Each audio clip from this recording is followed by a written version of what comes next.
गृह मंत्री अमित शाह ने अभी अभी कांग्रेस पर पलटवार किया। पंकज जी, गृह मंत्री अमित शाह कह रहे it is shameful to hear that Congress party is asking Kashmir से क्या वास्ता है, और ये मल्लिकार्जुन खड़गे ने कहा है। संजय जी आ रहा हूं, लेकिन पंकज शर्मा जी, अखिलेश जी, मुझे नहीं पता आप इतने एक्साइटेड क्यों हैं। आपको क्यों लगता है कि राहुल गांधी और अखिलेश यादव एक साथ आएंगे तो समाजवादी पार्टी को फायदा हो जाएगा? ये मुझे नहीं पता। मुख्तार अंसारी के घर जाके आपको लगता है समाजवादी पार्टी को फायदा हो जाएगा? मुझे नहीं लगता, पता क्यों आपको ऐसा लगता है। लेकिन पंकज जी, गृह मंत्री का पलटवार आ रहा है, और ये शिशिर इस समय ग्रिड पे होना चाहिए, ब्रेकिंग बड़ा बड़ा, कि गृह मंत्री ने मल्लिकार्जुन खड़गे के ऊपर टिप्पणी करते हुए कहा है कि भाई it is shameful to hear that the Congress party is asking Kashmir से क्या वास्ता है। पंकज शर्मा जी, क्या हो रहा है? मुझे नहीं पता मल्लिकार्जुन खड़गे जी ने क्या कहा है, उनका संदर्भ अगर सामने हो तो इस बात हो सकती है। कश्मीर से क्या वास्ता है, मतलब किसका वास्ता कश्मीर से क्या है? नहीं, मैं आपको बता देता हूं, अगर आपको नहीं कहना है, can I be on air? Thank you. अब ये सुनिए, गृह मंत्री कह रहे हैं शहजाद जी, I would like to remind the Congress party, मैं कांग्रेस पार्टी को याद दिलाना चाहता हूं that Jammu Kashmir is an integral part of India and every state and citizen has the right over Jammu Kashmir just as the people of Jammu and Kashmir have the right over the rest of India. The Congress does not know that many brave sons of Rajasthan have sacrificed their lives for peace and security in Kashmir, but it is not merely the fault of the Congress leaders. It is mostly Italian culture of the Congress party that is to blame for not understanding the very idea of India. Such statements hurt every patriotic citizens who care for the unity and integrity of the nation. People will clearly answer back to the Congress. Pankaj ji, video भी है खड़गे जी का, वो मैं बोल रहा हूं अगले 2 मिनट 3 मिनट के अंदर ऑन एयर होगा। तो खड़गे जी ने क्या कह दिया है कि कश्मीर भारत का अभिन्न अंग नहीं है? अरे ये तो इतने वर्षों से एक एक भारतीय कह रहा है कि कश्मीर भारत का अभिन्न अंग है। इसमें प्रधानमंत्री जी ने क्या नया कह दिया? दूसरी बात आप कर रहे हैं कांग्रेस के घोषणा पत्र यानी न्याय पत्र की, कि प्रधानमंत्री जी ने कह दिया कि उस पर मुस्लिम लीग की छाप दिखाई पड़ रही है। क्या छाप दिखाई पड़ रही है? बताएं तो सही कि क्या छाप दिखाई पड़ रही है मुस्लिम लीग की? प्रधानमंत्री जी तो जनसंघ में कभी रहे नहीं, लेकिन जनसंघ के जो संस्थापक थे श्यामा प्रसाद मुखर्जी, और वो हिंदू महासभा के अध्यक्ष भी थे। उन्होंने बंगाल में, सिंध में और नॉर्थ वेस्ट फ्रंटियर प्रोविंस में किसके साथ साझा सरकार चलाई थी? मुस्लिम लीग के साथ। तो जनसंघ के संस्थापक श्यामा प्रसाद मुखर्जी जी अगर मुस्लिम लीग के साथ साझा सरकार चलाते हैं तो बहुत अच्छा है। अब इस न्याय पत्र में कौन सी मुस्लिम लीग की छाप दिखाई पड़ रही है? मुझे तो कहीं मुस्लिम लीग की इसमें छाप दिखाई नहीं पड़ी। और क्या अल्पसंख्यकों के हित में, दलितों के हित में, आदिवासियों के हित में, वंचितों के हित में, स्त्रियों के हित में बात करना जुर्म है? अच्छा, अब इसमें तरह तरह की छाप दिखाई देने लगी। प्रधानमंत्री जी एक जिम्मेदार पद पर काम कर रहे हैं, इतना बड़ा पद है, 10 वर्ष से वो प्रधानमंत्री हैं। उनको अपने भाषणों में थोड़ा तो जिम्मेदारी का भाव प्रदर्शित करना चाहिए। पंकज जी, आपको कुछ भी कह देना। पंकज जी, ये तब कह रहे हैं जब कांग्रेस के राष्ट्रीय अध्यक्ष को धारा 370 और 371 में फर्क नहीं पता। आप समझ रहे हैं? वो राजस्थान में बोलते बोलते 370 की जगह 371 बोल गए।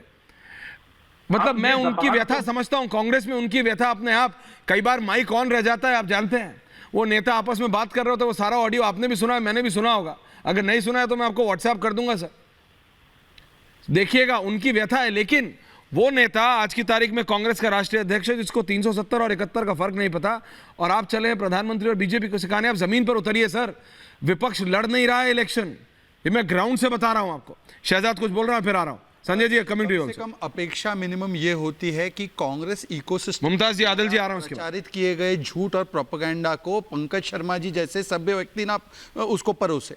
ये फैक्ट है कि श्यामा प्रसाद मुखर्जी जी ने सरकार कृषक जनता प्रजा पार्टी के साथ उन्होंने बनाई थी, मुस्लिम लीग के साथ कोई गठबंधन नहीं था। परंतु जिस प्रकार से नहीं, आप बीच में मत बोलिए, आप अपने समय पर बोलिए। पंकज जी, आप बड़े वरिष्ठ हैं, मैं आपको पूरा सम्मान देता हूं, तो आप अपने समय पर बोलिए। आपने एक तथ्य रखा, उसको मैं फैक्ट चेक कर दूं, उल्टा आपको ये बता दूं कि जम्मू कश्मीर में एक निशान, एक विधान, एक संविधान, एक प्रधान के लिए उन्होंने सरकार को लात मारी। उन्होंने कहा मैं अपने मंत्री पद को छोड़ता हूं। जब पटेल साहब के खिलाफ जाकर भी नेहरू जी ने बाईपास करते हुए अंबेडकर जी को 370 का प्रोविजन डाला ताकि उनके मित्र शेख अब्दुल्ला वहां पे बन सके। उसके अलावा आपको यह भी बता दूं कि अंबेडकर जी की विचारधारा थी 370 नहीं होना चाहिए, और आज जब 370 हटा है तो दलित समाज को, वाल्मीकि समाज को पहली बार अधिकार मिला है, परंतु कांग्रेस ने उसका विरोध किया। वो कहते हैं हम रिस्टोर करना चाहते हैं 370? क्या यह फैक्ट नहीं है कि कांग्रेस पार्टी ने केवल और केवल मुस्लिम तुष्टीकरण की राजनीति में जम्मू कश्मीर में जिस प्रकार से अलगाववादियों को आगे बढ़ाया, आज वो अलगाववादियों को जेल की सलाखों के पीछे रखा गया है। और जम्मू कश्मीर के बारे में आप मत बात कीजिए, पीओके और अक्साई चीन किसने थाली में सजाकर दे दिया था? कच्छतीवू की तो बात भी नहीं कर रहा। और अक्साई चीन के विषय में नेहरू जी ने कहा था कि एक टुकड़ी वहां पर घास नहीं उगती तो दे देना चाहिए, तो आप ही के सांसद ने खड़े होकर कहा, नेहरू जी आपके सिर पर एक टुकड़ी बाल नहीं उगती, तो उसका क्या करे? तो इसीलिए मैं कह रहा हूं कश्मीर के विषय पर उसको यूनाइटेड नेशंस ले जाने का किसका कॉल था भाई? ये किसने ले गए उसको? इंटरनेशनलाइज किसने किया? और आज भी अधीर रंजन जी कहते हैं कि 370 हटाया नहीं जा सकता क्योंकि ये बायलैटरल मुद्दा है, ये इंटरनल मुद्दा नहीं है भारत का। रिजवी जी, संजय जी आ रहा हूं उसके बाद, रिजवी जी, आदिल भाई आ रहा हूं उसके बाद, आराम से पानी पी लीजिए। रिजवी जी रोजा में थे। जी, नहीं मैं समझता हूं बिल्कुल, इसीलिए मैं कह रहा हूं सर, इसीलिए मैं बिल्कुल सबकी इसीलिए प्रेम से कह रहा हूं जी। रिजवी साहब, मैं आपका व्यू पॉइंट जानना चाहता हूं इस पर जी। नहीं ऐश्वर्या जी, असल में हमारा मामला तो ऐसा है कि कैसा? एक हमें चारा समझ रहा है, दूसरा जो बेचारा समझ रहा है। कौन चारा? तो हम चारा और बेचारे के बीच में फंसे हुए हैं। चारा और बेचारा? हाँ? नहीं, चारा जो है वो आप जान रहे हैं कि 10 साल से जिसकी सरकार है वो कहीं ना कहीं जो है हमें चारा के तौर पर इस्तेमाल कर लेती है, ठीक है। और बेचारा के नाम पे जो है वो जो अपने आप को सेकुलर पार्टियां कहती हैं। और मुझे जो है ये ठीक बात है, जो एजेंडा सरकार का है वो करे, लेकिन जिस पर तकिया करता है मुसलमान अपोजिशन पर, जो अपने आप को सेकुलर पार्टी कहती हैं, मेरे ख्याल से इन्होंने क्या किया? एक बड़ा सवाल है। आज ठीक है उनको कह दे कि मुस्लिम लीग का और ये वो सब, लेकिन उससे फ़ायदा क्या है? सच्चर कमेटी की रिपोर्ट जिस तरीके से आ गई थी 2006 में, और कितने साल तक सरकार थी उसको लागू करना चाहिए था, वो नहीं लागू। तो मैं अपना दर्द बयान कर रहा हूँ। जहाँ तक मौजूदा सरकार है वो सबका साथ सबका विकास का नारा दिया, लेकिन कहाँ सबका साथ सबका विकास? तो आप देखिए कि मैं वही कह रहा हूँ। और आज हमें सब ने हाशिए पर डाल दिया, आदिल जी को हमें बेवक्त करार दे दिया है, संजय जी को, ठीक है। और जहाँ तक अपोजिशन की अफसोस की बात यह है, मैं बहुत जो है वो साफ गोई से बात कर रहा हूँ ऐश्वर्या भाई, कि 10 साल में ये तमाम अपोजिशन पार्टियां अपने आप को बचाती रहीं।